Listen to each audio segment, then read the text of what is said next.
বাংলাদেশকে অপমানিত করতে চাই না।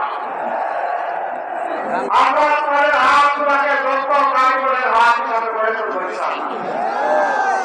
প্রত্যেককে আমরা ইনশাআল্লাহ মর্যাদার কাজ তুলে দেবো। সেদিন প্রতিটি যুবক গর্বের সাথে বলবে আমি বাংলাদেশ। আমাকে একে বুঝে নাও বাংলাদেশ পৃথিবী। আমরা সেই বাংলাদেশটি গড়ে দিতে চাই।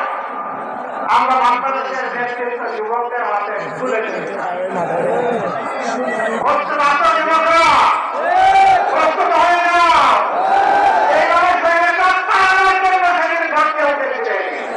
বাংলাদেশ গড়ে দেওয়ার জন্য সেইভাবে দাঁড়িয়ে যাও।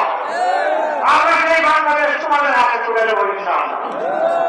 আমাদের এই 11 দলীয় পক্ষ সেখানে নির্বাচনী পক্ষ, সেই পক্ষে আবার 65% ক্যান্ডিডেট হচ্ছে যুবক। তাহলে বার্তা দিচ্ছি আমরা জাতিকে, এই দেশ হবে আগামীতে যুবকদের বাংলাদেশ ইনশাআল্লাহ।